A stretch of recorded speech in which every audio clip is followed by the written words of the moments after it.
So if someone would please read this statement for me.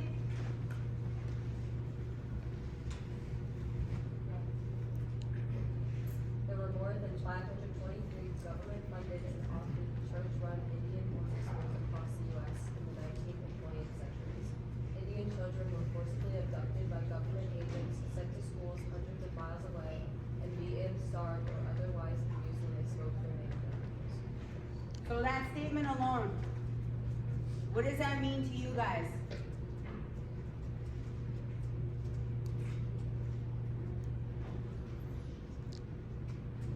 Go ahead.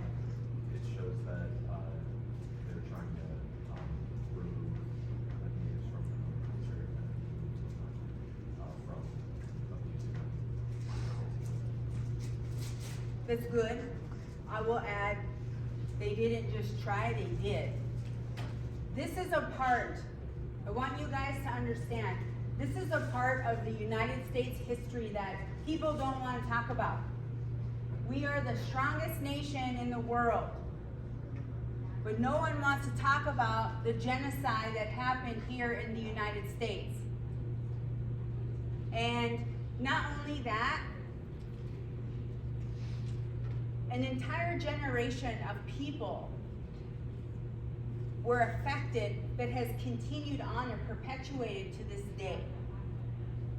And I will say, I'm going to caveat this. This presentation gets very emotional for me because I am a descendant of a residential school survivor. Those two kids right there that are mine are descendants of residential school survivors. I want to reiterate this. Every Native person in this country, that's an absolute, every Native person in this country is a descendant or relative or something of a residential school survivor. Whether the survivor was killed, whether the survivor dealt with and got through the system, every one of us are a part of that. Get your feet off the tables. This is not slouching around time. This is a picture of a propaganda that was Henry Pratt, who started the Carlisle Industrial Indian School down in Carlisle, Pennsylvania. That was the very first school that was started here in the United States. He used these pictures as propaganda to the government to say, hey, look, this is a picture of what these kids look like before they got here or when they got here. Look, 6 months later, look how wonderful they look. They look like everybody else. Hair's cut, in military uniforms and whatnot. But what they didn't talk about is this right here. Those are child-sized handcuffs that were used on children who would not abide by rules. Rules that they were beaten for, starved, killed even.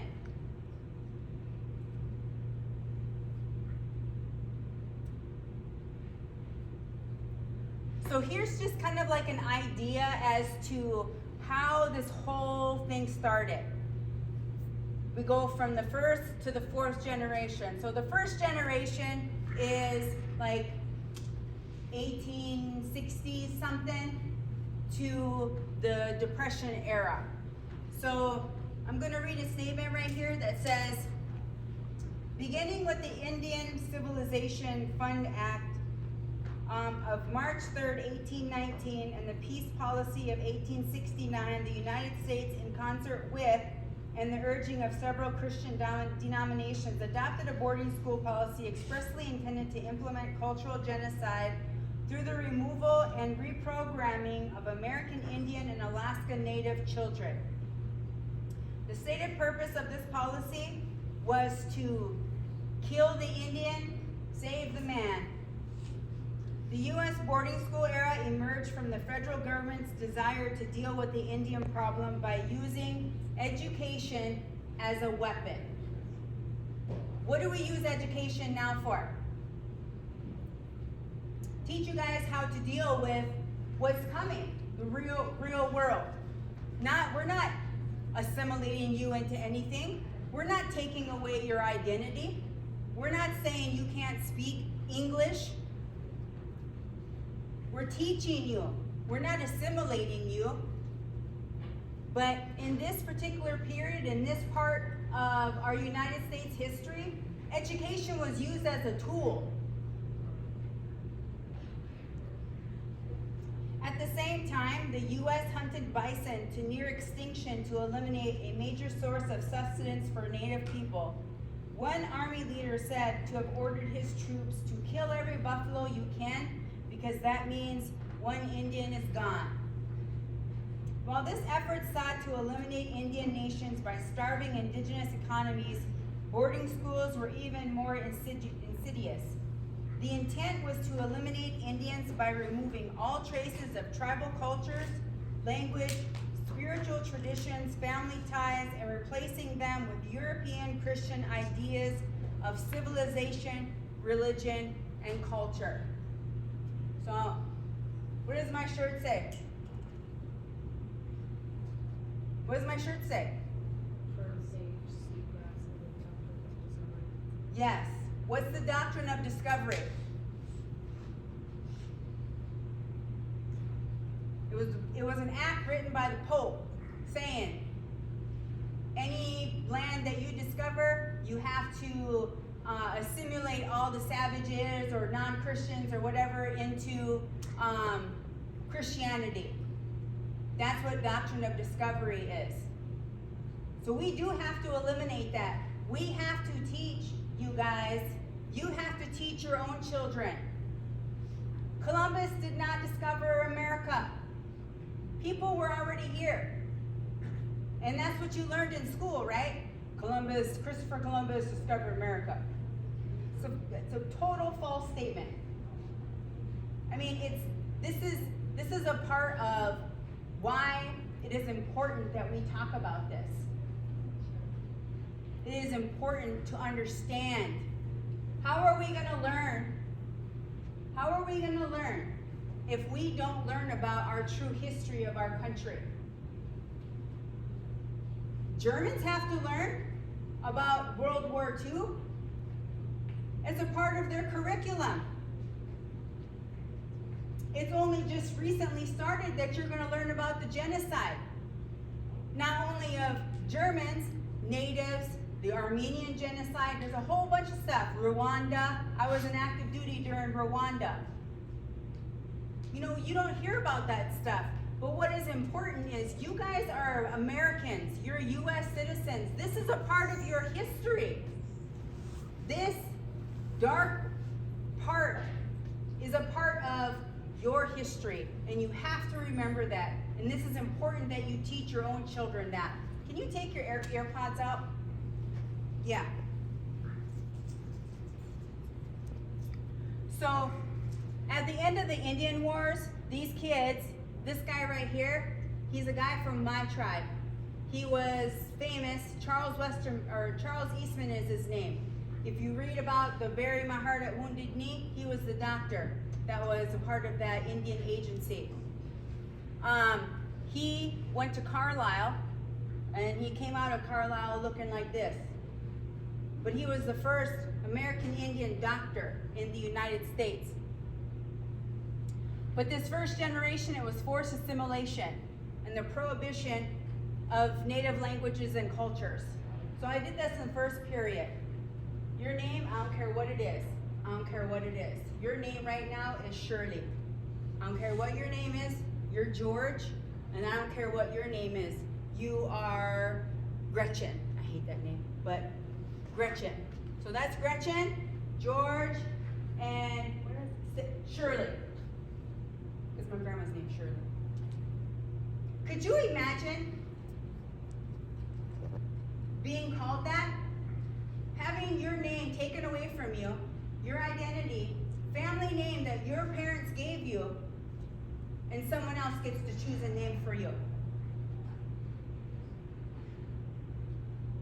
There's a video that's out there if you look, where white Christian missionaries have a bunch of Christian names written on a chalkboard. And these kids don't know a lick of English. And they're given a stick. And they're just told to point. So point here. Or your name is George, and then they give you a name tag. Or your name is Meredith, give you a name tag. That's not even what their names are. But that's what happened in this country, is their whole identity as not only an individual, but as a culture was stripped away. Now we move into the Great Depression area and World War II.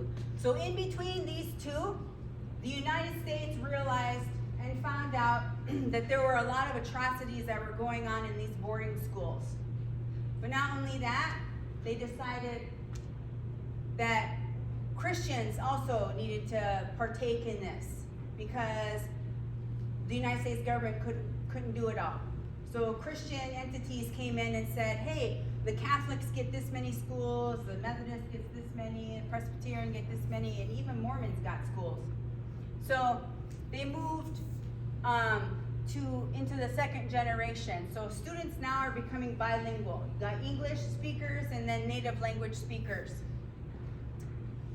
In between these two generations, this is what transpired for the Native community. They were told, if you do not send Shirley to school, we're going to put you in jail. Your parents are going to go to jail if they don't send you to school. Or we're going to take away your rations, your food. That by law, per treaty, the United States government was obligated to give them rations on the, off chance, oh, well, let's just take their kids. I remember, do you remember last week when I was saying my mom used to tell me stories about a black car that would drive through neighborhood and that my grandmother, or that her grandmother told her to run and hide? This is what happened. These kids were taken and kidnapped from their families. Families never heard from their kids again. That's the reality.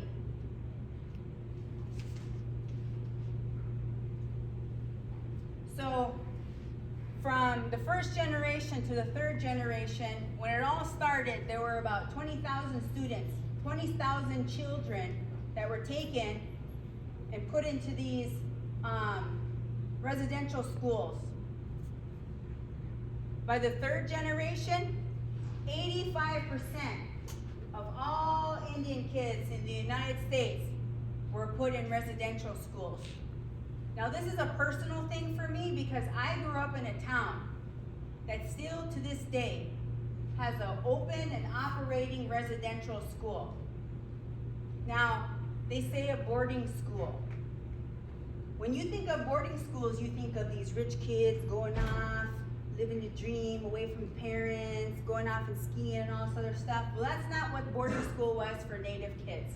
It was a traumatic event. You're taken away from your family, and you're beaten, sexually abused, physically abused, emotionally abused, and you're just kind of left to fend for yourself. By the third generation, like I said, 85% of all Indian kids were in boarding schools. This is just a picture so you can visualize how many boarding schools there were in the United States at one point in time.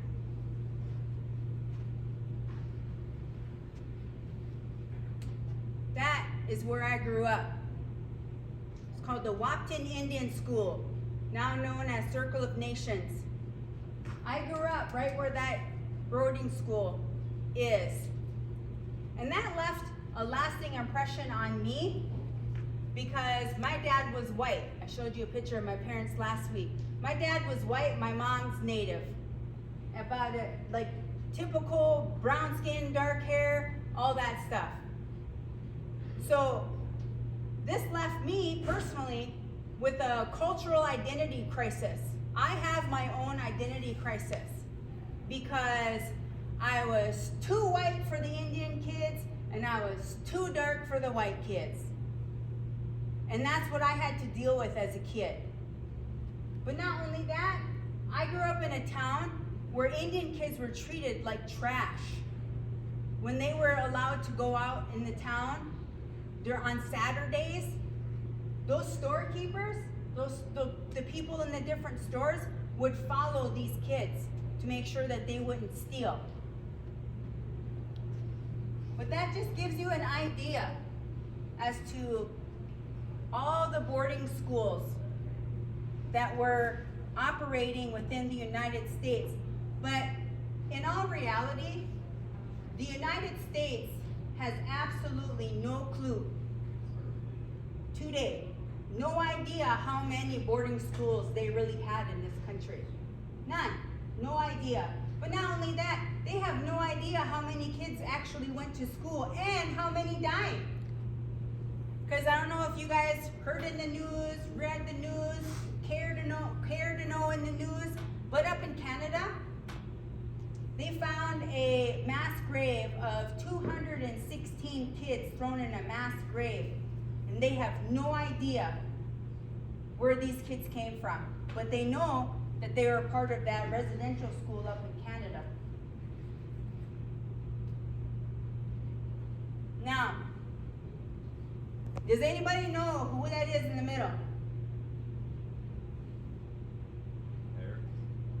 Do you know who that individual is right there? Look behind you. Look behind you. That's why, that guy right there, that's why he grows his hair out. Because all his relatives were forced to cut their hair. Native hair, actually, not even native hair. Hair is a continuation of who you are. This is a part of your body. Your identity, your DNA is in your hair. So when your hair is cut, forcibly cut against your will, you lose a part of who you are. My hair is short because my stepfather died in 2019. So I cut it short. At the time, my hair was down to here when I cut it. That is, no kidding, somebody's long braid who was forced to sit in this chair and have his hair cut off